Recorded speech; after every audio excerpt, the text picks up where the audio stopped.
Welcome back to the Star Wars The Last Jedi. Time for the most controversial episode of AIM Industries, Same Industries, Industries. Tell me why you love The Last Jedi. Tell me why you want to suck its big old wiggly dick. Don't want to say it anymore, do you?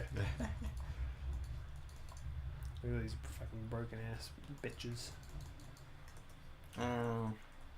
What's my favourite bit? I suppose I just can't go past the Snoke, Rey and Kylo Ren scene. Yeah, that fight scene at the end was flippin' amazing. It didn't feel like it was at the end. I felt like it was halfway through the damn Oh, thing. yeah, it might have been. Well, okay, so to summarise our points, because we were talking about it off camera, if you remember. So Nabini saw The Last Jedi recently. I saw it when it came out in theaters. I've only seen it once, though, mind you. I normally see Star Wars movies a few times, but I only saw it once. I still haven't even seen Solo. Regardless. You don't need to. No one I'll needs see to it see eventually. that. I'll see it eventually. I'll see it eventually. It's not bad, it's just no one cares. By the way, I'm making real short work of these guys because I got this gun. That's why you want to do that as soon as you can. I think it's release exploders. I personally feel that it's a very mixed bag of a Star Wars film. Many people think it's the worst. I completely disagree. I will not say it's the best. I would say it's probably the most middle of the road one, because in my personal opinion, it has some of the best scenes in all of Star Wars and also some of the worst. The best being, of course, the fight with, you know, what are they called? They're like the Imperial Guardsmen. I don't know. Yeah. They were like the Emperor's guards. Yeah, like That was so fucking wicked. Like, I can't get over that part. And we also were saying that we liked the scene where they were communicating, forced communication. Yeah. That was really, really cool. I like that a lot. Despite the fact he had his shirt off. Yeah, well, Which I don't care. I thought I just don't care. It just kind of brought a bit more about the intimacy and the unwantedness of the Force connection. Yeah. They're like, well, I don't want to be talking to this person at this random time. Yeah. But that's just it just was the case, and they're like, well, we should just do what we have to do here. My least favorite scene was basically all the scenes with Leia, because no disrespect to Carrie Fisher at all, but I really feel like that they didn't handle her character very well in this film. She's just kind of like the grumpy old lady. I don't like what they. I mean, at the beginning of the film, there's the most ridiculous scene that I've ever seen in cinema. That might not be true, but it's pretty fucking ridiculous. Is that where like the ship gets blown up? It gets blown up, and she just kind of forces herself back. Yeah. By the way. It wouldn't be on a train. He'd have Wilhelm guarding it. Ooh, Wilhelm. Yeah, Wilhelm's not here though. Aha, the train. Let's go get this Volk. What? Oh Jesus! Oh no, it's Wilhelm. All right. Fun fact about Wilhelm: he's a playable character in the pre-sequel, but here he is now. Yeah. Wait, how you took out his armor pretty damn quick. That's because we got this bad boy. Roland is wrong about Hunter. You can defeat Wilhelm, I promise. He's supposed to be an unstoppable killing machine. He killed a bunch of people throughout the story, including other Vault Hunters, but I'm kind of relaying into him, as it were. Yeah. He's got this teapot. Still, it is a yes or no question whether you can kill him or not. You haven't killed him until he's dead. That's true. You can That's, still die. Yes. Oh. As true as it gets. Did you just jump into the electricity and take out half your armor? Probably. Look what you did. I didn't intentionally do it, but this is not actually a hard fight at all. No. Because I have this gun. Well, he's not even turning around attacking you. Fun fact: he looks all robotic and stuff. Throughout the pre-sequel, as you get upgrades, you slowly make him look more robotic. Because he starts off more human-y. Oh, I'm out of ammo on that one. That's fine. I gotta get rid of these shield surveyors. Not this gun, please. That one. That one. It's got a bit of a shield back, but that's fine. We'll just get rid of it like that, and he's gone. Yeah. Bye bye. Yeah. These guys mean nothing to me. Let's chop them out. Be sure to grab it. My Be sure to sensors grab tell me it. it's one of a kind. Yeah, what's Bring it to Roland. man? Sanctuary shields may never need to Is it? I didn't know he was a man. Yeah, he's half man. Oh, half man, half robot. Yeah, well, that's, like I said, he gets all these robot enhancements throughout the pre-sequel. Oh. And he slowly becomes what you see today. Yeah. But he's dead now. It's kind of interesting though, isn't it? Yeah. Playing him in the pre-sequel and knowing this is where he ends up. But he dropped a power core, which is something that we can use to fuel Sanctuary's shields. But yeah, that scene where Leia force pulls herself back into the thing, or whatever the fuck happened there, it was awful. I hated it. It was like, why can't she just have been killed?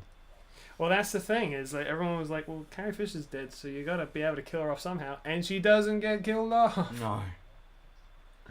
No. Where people take issue with the film is. Bravo! Champagne, cheers, high five, so collab. You got the damn power cord, didn't ya? You've been warned. The kid gloves are coming off. Tighten up the big boy pants because things are gonna get really, really bad for you Vault Hunters. That wasn't he Sorry already about the trying bad again? intel, everybody. I really thought the vault key would be on that train. I'll make it up to you all later. Next time I'm in Sanctuary, the beers are on me. What you think, Blowwing?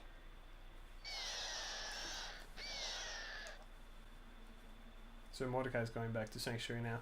I should mention we're about to get into a lot of story stuff. Yeah. A climax is happening soon. This is the halfway point, Oh. if anything. But it's a pretty fucking cool thing that happens. So I don't know if we can really talk about The Last Jedi much more, but I have a lot more that I want to say about it, and I'm sure you do too. So I don't know what we should do. Just remember, just hold your thought, I guess. Did the timer go off? I don't know. I don't think so. Let's go 3 minutes. 20 minutes left. Wow. 3 minutes. Oh, okay. It'd be pretty surprising if it had 20 minutes left You instead of defeated 10. the other Vault Hunters a couple of years ago. You have proven yourself to be even stronger than them. Well done. Yeah, they're going to be talking to us a lot. What about me, baby? First thing I'm going to do is going to turn in all these missions, Yeah. which is good. These guys will say stuff, but you know, it's not important. How many kids does Moxie have? 6? 6, yeah. 6, right? We only know of 2 though, Yeah. which is Scooter and Ellie. Yeah. I think it's 6. I could be wrong there. And she's had 4 husbands. Or was it 3? I don't know. I don't know, man. I should know. I definitely should, but I don't. This is important information. It is. Well, it's not, but I don't know. I have ideas in mind that I can't say for things, but For your stories. well, not, No. kind of. Well, I mean, for videos. Yeah. I have a lot of ideas for videos. While I was on holiday, I made a shit ton of ideas. I have a huge list of videos I want to do and things and changes I want to make and stuff like that. It's possible by the time this episode comes out, we would have started gathering them. But not started gathering. What am I talking about? I started doing them. Started making those videos, making those ideas. Come to fruition. You know, we could go back to the Tundra Express and do whatever this mission is that she's doing, so we can talk more about Last Jedi in this episode. Alright. Let's do that. Okay. She also gave me a shield, which is a Nova shield, and it's not very good. I don't really care for it. It basically makes it whenever my shield depletes, I have a huge flame burst around me, but I don't care. Oh, there's another mission to turn in. Unless that's the story mission, which actually I think it is. Yeah, it is. Okay. So Last Jedi. Yeah. Really good scenes. Really awful scenes. Well, the people's issue with it were a lot of things, like changing Luke's character, making him kind of seem like a grumpy old man, and the fact that he's kind of given up on everything that people felt like didn't really stay true to his character and made it kind of betrayed it. Well, in particular, Mark Hamill believed that Luke Skywalker wasn't following the path that Mark Hamill thought Luke would follow. Even with the thing that happened. I don't mind it. I don't like it. I don't dislike it. I don't mind it. I guess it kind of goes to what we were talking about earlier about how they changed Wreck-It Ralph's character and stuff like that. But I gotta kill. But I thought that that whole idea of what's happened that's made him think that. I think the biggest problem with Star Wars things is that there's a lot of hype, and so in my head I get really hyped about it, and I get excited about what the next thing's gonna be. Yeah. And then I find out what the thing was, and I'm disappointed. Well, there's a lot of that's the thing. There's a lot of hype. There's a lot of expectations. Star Wars is such a massive franchise. It's impossible to make anything relating to Star Wars and not disappoint people. Yeah. It's not, many people still think that not many, but some people still think that The Force Awakens is the worst Star Wars film. I amazingly disagree with that, but to each their own. Yeah, The Force Awakens had some really cool moments, particularly early on. Really enjoyed some of those. I love that film. I really love it. It makes me really giddy to watch that film. Gives me a feeling down inside that I must feel often. It's called happiness. I watched it in the movies, and I was like, I feel I'm watching Star Wars. I was so excited about it. At the cinema, you should specify. At the cinema. Yeah, that's the thing with me. Like it was so exciting to be able to sit in the theater and watch this film and just experience, the blasting with the music right off the bat and having the fucking text scroll come up and experiencing this new story that I've been so hyped for and just didn't know anything about, and it preceded my expectations. So it was really fun, and I fucking love that film. But we're not talking about that film. We're talking about The Last Jedi. Last Jedi, I'll admit, I was a bit more lukewarm going into it. I didn't really have any expectations. It definitely subverted my expectations, even though I didn't have them somehow. Yeah. But I'm not killing these Goliaths anymore, or the work doing them, because I can't be bothered. Because I want to kill these guys myself. Don't you burrow underground. People don't like what they did with the character and stuff. They don't like the fact that Snoke was built up and then they didn't really do anything with him. He dies just sort of in an anticlimactic way. I thought it was a pretty cool scene, but I do agree that it does kind of make it feel a bit aimless. It was nice to have a big villain, but then at the same time I like the idea of how they've been setting up Kylo Ren to be a lot more of an interesting character. Because after Snoke died, I thought, he's not the big villain. Who is it? Well, I like that. I like that subversion of expectation, and that's kind of the thing. That's the big argument. Is subversion of expectations a good thing? Like, where do you draw the line? Because some people are saying that there's too many unexpected things they threw into this film. That you don't need a template for every movie that's just the same every time. With at the end you kill the bad guy, win. Yeah. Well, that's the thing, and that's why I don't mind it at all. I like my expectations being subverted. I fucking adore. I love it. I love it when a film can challenge me in that way. I don't like it when films are completely stock standard, which is another film that I saw recently. I think Snoke was a very interesting character in that basically the way that I interpreted what he was saying is basically he's just a guy with the Force. Like he's one with the Force, and he found Ben Solo and lured him over to the dark side and began training him. And I think that humbleness of him, I think that made it a lot easier for him to be killed off. I think that maybe the problem with the sort of disconnect between Last Jedi and The Force Awakens, of The Force Awakens sort of hyping up Snoke because we hadn't seen him, and so we thought he must be basically the Emperor again. Well, that's exactly what people thought. Yeah, but as it turned out, it was not. Even though he was controlling what was going on, he wasn't. He was just another part of a big puzzle. Yeah. Well, I think that the First Order can operate by themselves. They don't really need him because they've got a leadership sort of thing going on. Yeah. So it doesn't matter how many heads fall off the Hydra, it'll still survive. And that's... Yeah. That's what I like. And as a result, Kylo Ren's going through a very complex character arc throughout these 3 films. But I understand where the disappointment lies. I'm much more forgiving when it comes to it. One thing that I want to say, and I will always stick by this, and that is that no matter what you say, I don't give a shit. There is no way that I will ever think that or anyone should think that The Last Jedi is worse than Attack of the Clones. I refuse. People say that. There are people that think that it's the worst Star Wars film. I'm like, you can dislike it, but you cannot just ignore how bad some of the prequels were. Okay? Yeah. Attack of the Clones is the worst for me, personally. But The Last Jedi reminded me of some of the Obi-Wan versus Anakin fight in Revenge of the Sith. Just that the Rey and Kylo Ren fight reminded me of. Well, did they fight? I think they did. They did sort of fight. I don't remember. They did. I saw it when it came out. With the lightsaber, they did. I saw it like the day after opening day. So that's the last time I saw it. Because they fought over the lightsaber, they used the Force, and then it just kind of exploded the lightsaber and broke it in two, and it was a huge explosion.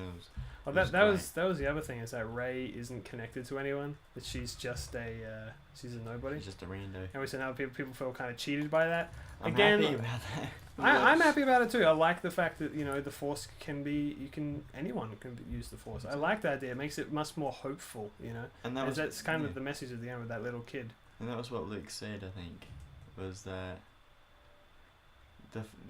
no one has the Force. Anyone can have the Force. Anyone can work with the Force. Yeah. And do all these things. But again, people felt cheated because they expected her to be connected to the law somehow, but she wasn't. I would have felt pretty ripped off if that was the case. I'd have been like, wow, that was people are all like predicting how does she connect in. But I like that she's not. There's a galaxy with all sorts of people everywhere. But you understand where people are coming from with that, and that's kind of the divide of this film. Is like there isn't like a black and white thing with The Last Jedi. It's very one-sided, like two-sided, and it's mixed. What you might like about the film, other people might dislike, and that's why this film is so controversial to talk about. So did she just give me another one? She did. But okay. I think I would compare The Last Jedi to Revenge of the Sith. Okay. Because they were both very epic movies. Revenge of the Sith, a different tone of how epic it was. It was pretty much throughout the entire thing incredibly tense because of the political situation of it, the war and all of that, and a lot of engagements between individuals, particularly between Anakin and Palpatine. And in The Last Jedi there's a lot of that as well, but then it's also got the war stuff, and the war stuff is sort of a lot bigger in The Last Jedi. The opening of The Last Jedi, I've noticed in titles of videos that people don't like, and I don't understand why. The opening? I don't even remember what happens. So the start bit is where Poe, is that what his name is? Yeah, Poe Dameron. Yeah. He Poe Dameron, he basically goes on a mission with what does he do? He does like a one-man fight against a spaceship to take out its guns, and then they bring the bomb ships in to take out a big ship, take out that particular ship. And what happened was a lot of people died because Poe was just very he was eager to get out there and go do some damage to the First Order. Right. And I thought that was an interesting way to start it, and this woman who's operating one of the bomb ships, and in particular the bomb ship that does actually blow up the big ship of the First Order. Yeah. And that woman is connected to the character of Rose in The Last Jedi. Rose is another thing that a lot of people don't like. People don't like her in general. Pellegrino described it pretty quite well for me. He just said that if you want a rational Styles review, watch the Pellegrino. What? A rational one? Yeah. Yeah. But all the scenes that have got Rose and Finn in it are really dull, boring moments. I agreed with that. Yeah, it's not offensive. It's just kind of they're pretty mediocre. The casino and stuff. People thought was just a rip off of, the canteen. And I was not making those sorts of comparisons. I wasn't making those kind of comparisons. I didn't dislike the casino. I just didn't care. The only person I watch is Helly Greeter when it comes to Star Wars. Me too. I just know that a lot of people dislike it. I've watched like the first bits of some. I don't know. That film for me is just so divisive and just so like everyone argues about it so often that I just can't be bothered, with it. Like I'll probably watch it again. It's definitely it's an each your own kind of film. Like if you like it, then you like it. If you don't, you don't. Don't fucking argue with others, or not argue, but rather fucking say that someone is wrong for liking a film. That's wrong. Yeah. People are allowed to like whatever they like. The thing that is it in the CinemaSins channel trailer where they say that we often do CinemaSin episodes on our favourite movies, like we're dicks to ourselves. Don't get upset about the fact that we're being awful about all these movies. Possibly. I don't watch CinemaSins, to be honest. I didn't watch. I don't think I watched it for any of the Star Wars movies because I just don't want someone to point out things that I haven't noticed myself. I'd rather notice them myself. Okay. Especially if I want to have a good opinion on that thing. I don't want someone to bring it down for me without me bringing it down myself. I respect that. So, I'm not quite the same. I like to watch film reviews and stuff, particularly well articulated ones from people that know what they're talking about, to get an idea of where movies fail and why they have. In actual proper like writing and filmmaking techniques and stuff like that, as to like why this film might not have done as well. The timer did go off, but I figured we'd make this episode longer, so we could finish off all this side quest stuff and talk about The Last Jedi, because we had a lot to say about The Last Jedi. I'm robbing a train right now. Right now I'm gonna put in. Oh yeah, it wants me to deposit things. So I'm gonna put in dynamite into its deposits. Oh, okay. Put that in there. Nice. This train has a lot of money on it, so I'm robbing it right now.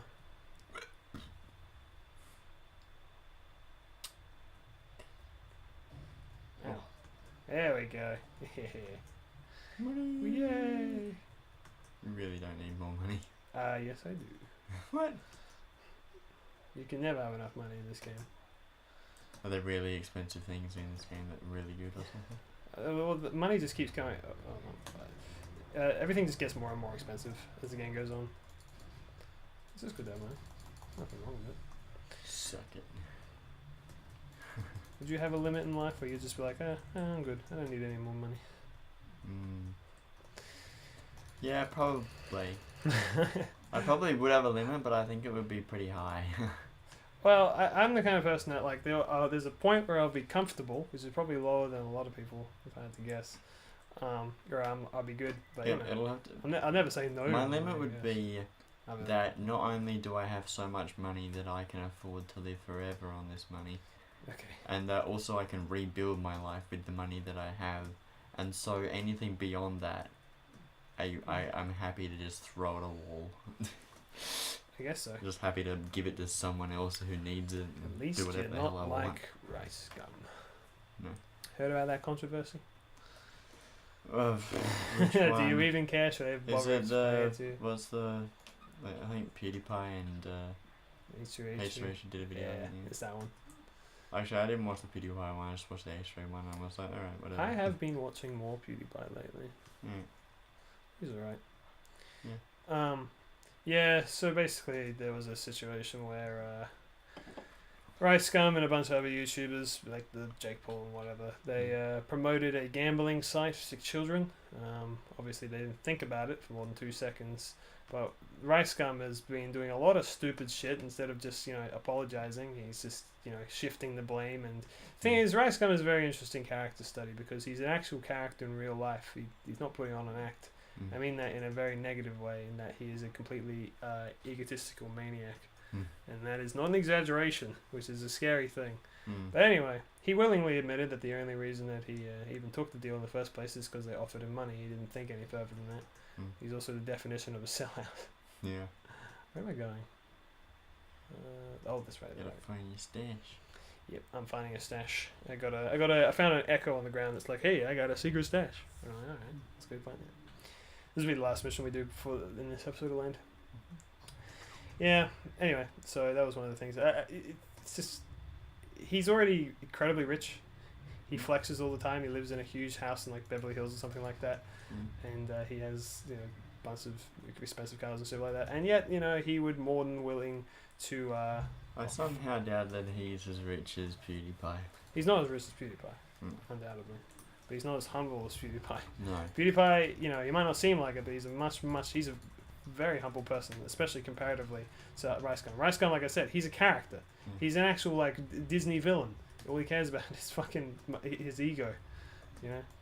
He has put himself so high on a pedestal that he believes that he belongs there, right? And he believes that any mistake that he makes is just someone else trying to pull and take him down. You know what I mean? He shifts the blame. He thinks of himself as flawless. You know, he lives a very what's the word? Cardboard life, I suppose. What's the word? You know, because he only cares about possessions and belongings and stuff like that. Very outward looking. He recently did a call out video on H3H3. Which was a bad idea, obviously. Unsurprisingly, as you have to do. H3H3 is not flawless. Definitely not. They have a lot of their own problems. But just acknowledge their own flaws when it comes to punch. Yeah, he made a lot of like bad decisions in that video. One of the things that he did, he made fun of Healer, even though she had nothing to do with it, and you know, it was very uncalled for. Especially considering that Healer is currently pregnant. So the idea of and she's also the she idea doesn't of insult very much. She doesn't insult anyone. She's a very nice person. But the idea of like you're trying to argue against these people who called you out, so you're going to make fun of this person's pregnant, unrelated wife. Yeah. Good move, nice move, RiceGum. Very, very, very good. One of the things he said that he implied that Healer was a boring person and he doesn't understand why Ethan is with her when he has all the YouTube money and stuff. He can just be with any fun girl. I don't think that's how which is how works. That's how he thinks it works. He doesn't he thinks that being a YouTuber and a celebrity and stuff like that means that you should be happy. That's the other thing. He didn't understand why Ethan was depressed if he's like in a position that he is. Right? So just like this is what I mean. You think to yourself, how can this man be so disconnected from reality? But he is. He's actually like that.